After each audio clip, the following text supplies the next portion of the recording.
Assalamualaikum warahmatullahi wabarakatuh.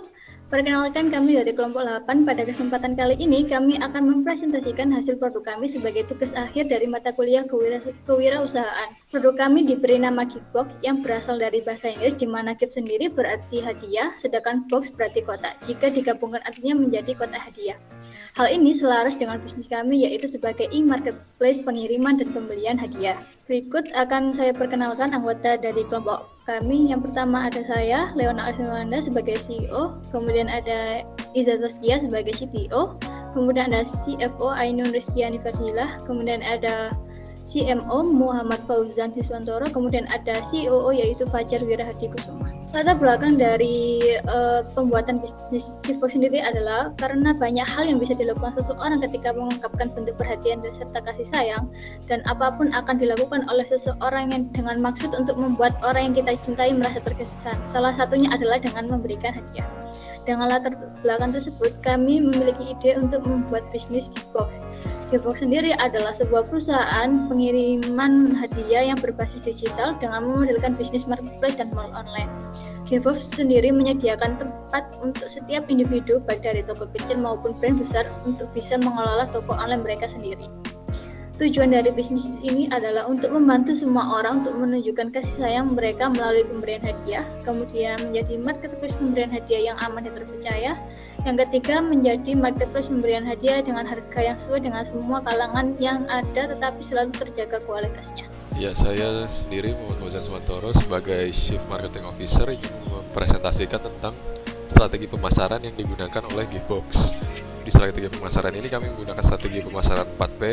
Yang pertama ini ada produk. Nah, produk dari Giftbox ini adalah aplikasi di handphone yang berfungsi sebagai platform jual beli barang dalam bentuk hadiah secara daring. Nah, untuk harganya atau price-nya sendiri, konsumen dapat memilih sendiri produk yang sesuai dengan kelas ekonominya. Kemudian yang ketiga ini ada place. Nah, Giftbox hanya dapat diakses melalui akses internet, oleh karena itu pendistribusiannya hanya mencakup ke daerah yang terdapat jaringan internet. Terus yang keempat yaitu promotion. Nah, dalam mempromosikan Giftbox ini kami menggunakan media sosial, brand ambassador, iklan televisi, dan event-event. Nah, Google Trends. Nah, apa sih itu Google Trends? Nah, Google Trends adalah tools untuk melakukan riset kata kunci yang sering dipakai dan menjadi topik hangat yang sering diperbincangkan. Nah, di sini kami verifikasi Giftbox ini dengan menggunakan Google Trends. Terus gimana sih cara menggunakan Google Trends? Yang pertama ini masuk ke halaman Google Trends, kemudian akan muncul tampilan peta hasil pencarian dari kata kunci tertentu beserta grafik peningkatannya dan dapat disaring berdasarkan negara, waktu, kategori, dan jenis penelusuran. Nah, selanjutnya untuk mencari kata kunci yang berhubungan dengan topik yang ingin dicari, maka bisa menuliskan pada kolom enter search term or a topic atau add a search term. Misalnya ketika saya mengetikkan keyword hadiah. Nah, keyword hadiah ini kan sangat berhubungan dengan Giftbox kami. Nah, Google Trends akan memunculkan informasi yang cukup lengkap mengenai intensitas penggunaan Google Search menggunakan kata atau keyword hadiah. Setelah grafik di bagian bawahnya, kita dapat melihat pembagian ketertarikan penggunaan mencari menggunakan keyword hadiah berdasarkan daerahnya. Jadi dalam di hasil ini terdapat negara Indonesia, Malaysia, dan Brunei lah yang banyak menggunakan keyword hadiah. Selanjutnya di Google Trends ada fitur comparison, yaitu untuk membandingkan keyword sampai dengan 5 keyword. Google Trends juga memiliki fitur untuk menganalisis tingkat pencarian di Google Search. Kita dapat menganalisis apa saja kebanyakan yang dicari di YouTube, web, image search, news search, dan Google Shopping. Jika sudah bisa menggunakan Google Trends, maka kita bisa memprediksi siklus tren dan mempromosikan produk kita yang kita miliki agar sesuai dengan topik tren yang ada. Misalnya kata kunci parcel yang biasanya mengalami peningkatan pada hari raya. Nah, dari hal tersebut dapat dimanfaatkan dengan menawarkan produk yang kita miliki dengan kata kunci parcel. Selanjutnya, saya Fajar Wirahadi Kusuma selaku COO Chief Operation Officer akan menjelaskan tentang faktor kelebihan dan kekurangan yang dimiliki oleh Giftbox. Yang pertama, ada kelebihan yaitu menampilkan informasi barang sehingga orang-orang dapat memilih sesuai dengan keinginannya masing-masing. Lalu yang kedua, tampilan responsif, user-friendly, menarik, dan space untuk iklan tersusun rapi. Yang ketiga, menyediakan berbagai metode pembayaran seperti bayar di tempat, melalui kartu kredit atau kartu debit, transfer bank, baik bayar di counter seperti Alfamart atau Inmart, dan dompet digital. Yang keempat, pembeli dapat membatalkan atau mengembalikan pesanan jika barang yang dipesan tidak sesuai.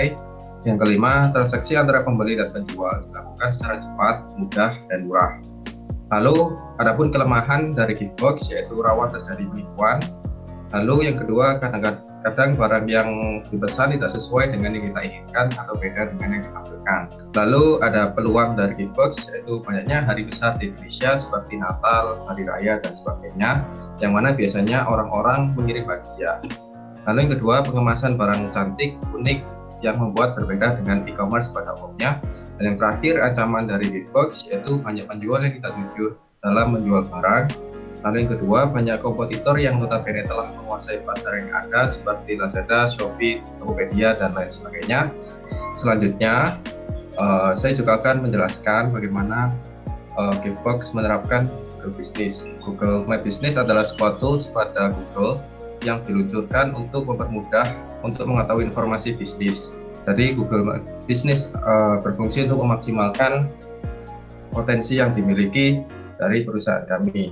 Selanjutnya, bagaimana cara menggunakan Google My Business? Yaitu pertama-tama unduh aplikasi Google My Business di Play Store maupun App Store.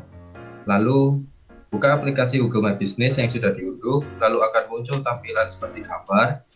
Lalu klik button mulai. Selanjutnya pilih akun dari Google yang akan digunakan untuk menjalankan bisnis.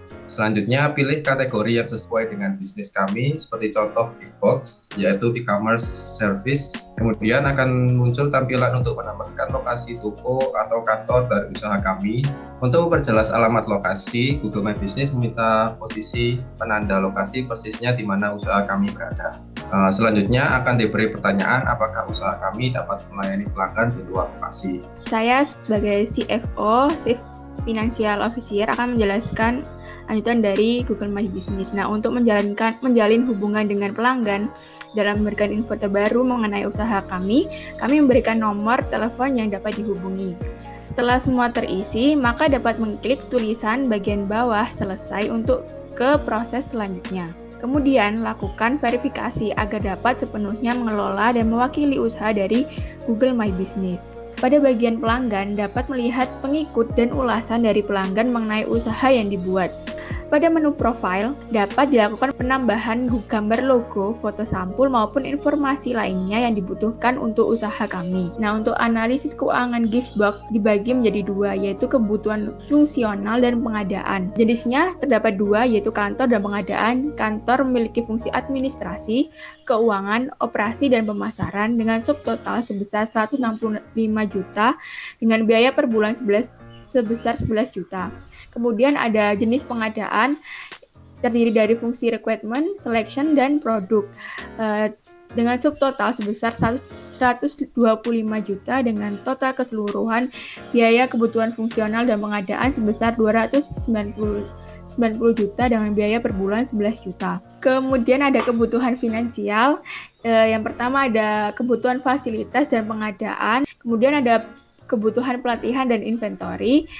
Ada biaya pelatihan dan biaya pembelian sebesar 100 juta dan 125 juta dengan biaya setup tambahan sebesar 35 juta. Dengan total keseluruhan dari kebutuhan finansial dari aplikasi Giftbox sebesar 582 juta. Baik, terima kasih. Saya Janastia selaku CTO dari Giftbox. Dari yang disampaikan oleh rekan-rekan saya sebelumnya mengenai latar belakang, peluang, serta ancaman bisnis Giftbox, terciptalah produk aplikasi Giftbox ini. Nah, saya akan mempresentasikan dalam bentuk mockup aplikasi. Nah, di sini itu ada masuk aplikasi, bisa mendaftarkan akun terlebih dahulu jika tidak memiliki akun, kemudian dapat login masuk ke aplikasi Giftbox itu dengan menggunakan akun. Nah, di sini itu tampilan home berisi tentang trending produk yang trending hari ini, kado yang paling laris, dan kategori. Nah, di sini itu untuk pilihan kategori secara detail. Kemudian di sini menampilkan profil akun, terdapat wishlist, akun yang diikuti, dan produk yang disukai. Juga terdapat order yang belum dibayar, yang sudah dikirim dan perlu untuk di-review. Kemudian ada feed dan pesan. Kalau di feed ini berisi tentang produk-produk yang sengaja di-post untuk dapat dilihat oleh para pembeli. Dan kemudian ada pesan yang menampilkan pesan-pesan yang ada yang dikirim ke akun Giftbox. Nah, di sini ada proses transaksi. Pada gambar pertama menampilkan wallpaper akan memunculkan gambar dan juga angka yang akan dibeli. Kemudian ada keranjang mengenai produk-produk yang akan dibeli. Kemudian lakukan check out. Nah, di sini ada proses check out. Setelah pemesanan atau transaksi pemesanan telah dilakukan, maka dapat klik bagian buat pemesanan. Nah, sekian presentasi dari kelompok kami mengenai aplikasi Giveworks. Mohon maaf bila ada salah kata. Wassalamualaikum warahmatullahi wabarakatuh.